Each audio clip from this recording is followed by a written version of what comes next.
I'm Dr. Russell Blaylock. I'm a board-certified neurosurgeon. I've retired from active practice.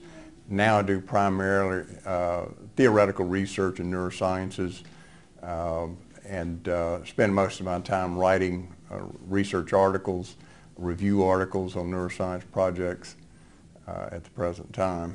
Well, leading from that, when we start looking at, look at some of the programs that have sort of spurred out of this.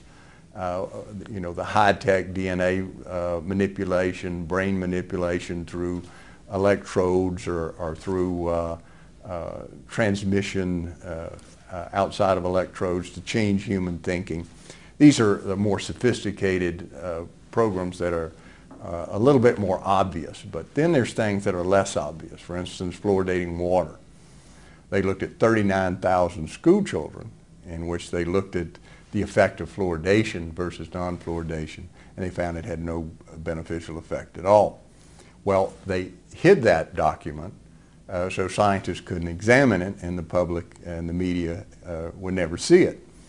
Well, Dr. Eugenesia, who is a chemist, filed a Freedom of Information lawsuit, had it released, and then he saw why they wanted to hide it, and that's because it clearly demonstrated fluoride did not reduce cavities. Another study included 400,000 children in India. All of these studies showed the same thing. Adding fluoride to water did not reduce cavities at all. And in fact, several of the studies it showed it increased cavities. And it did so because it weakened the dental layer of the tooth and made it more prone to become cavitous. So now that we've established, and it's admitted by the National Science Foundation study, which was recently completed, that fluoridating water does not reduce cavities. There's no modern evidence whatsoever that fluoridating water reduces cavities at all. So you have to ask the question, well, why are you still fluoridating water? And even insisting that bottled water be fluoridated, that no one would have access to unfluoridated water except the elite. Well, if we look at the scientific studies on what is the effect of fluoridation, well, we know fluoridating water through a number of studies, some of which were ordered by the federal government itself in the earlier days, increases cancer risk. This study was so impressive to some members of Congress, they ordered a study of this link to cancer through the Battelle Research Institute.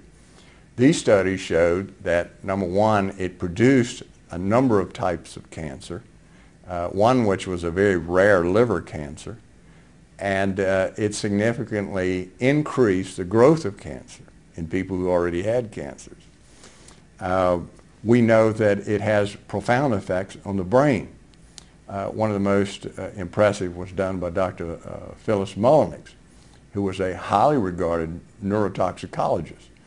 The fluoride produced two main effects. If you fed the fluoride to a pregnant animal, the offspring then became hyperactive. If you gave the fluoride after birth, the animal became very lethargic, sort of like a couch potato, didn't really want to do anything, became very apathetic acting. She completed this research, and she also measured the fluoride levels in the animal's brain and found some very interesting things. It's that fluoride tends to accumulate in the part of the brain that controls behavior, particularly the hippocampus and the other limbic areas of the brain. Where she, after they found that this had been published, they fired her. And the Forsyth Dental Research Institute, in fact, about that time, had gotten a $250,000 grant from the Colgate company, which fluoridates their toothpaste. Well, Dr. Eugenesia did some studies and looked at the different tissues in the body, found out the highest accumulation was in the thyroid gland. It had been known that one way to reduce thyroid function was to put fluoride in the water, that it produced a significant hypothyroidism, or low function of the thyroid gland. Now, not only does that produce lethargy, apathy, weakness, tiredness in adults, but if you do it in pregnant women, the babies are born with low IQs and they never recover. So we've got some rather profound problems with fluoridation that are now well documented from laboratories all over the world without any question. For instance, one of them Dr. Varner did out of Europe, in which he looked at 0.5 parts per million, which is half of what's put in water, and found significant death of neurons in the brain and damage to the blood vessels that supply blood to the brain. He's a highly regarded researcher. It was published in a very prestigious neurological journal. Fluoride reduces reproduction. It influences sperm mobility, sperm production, and testosterone level in males. And it bioaccumulates in these organs and gradually reduces the ability to reproduce. Why is the public being kept in the dark? I leave it to the audience to think for themselves. What could possibly be the justification for doing such a thing? If you've demonstrated it doesn't reach its objective, that is reducing cavities, which everybody now has admitted, even the ADA has had to admit it, why is it still being added to the water?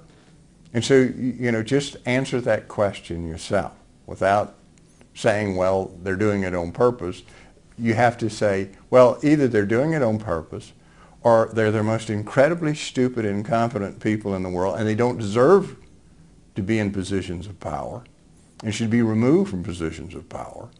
And people with good cognitive sense replace them. There's the only two choices you have in this debate. Either they're incredibly stupid and incompetent or criminal, or they're doing it on purpose for a reason, which goes back to the Rockefeller design of human engineering.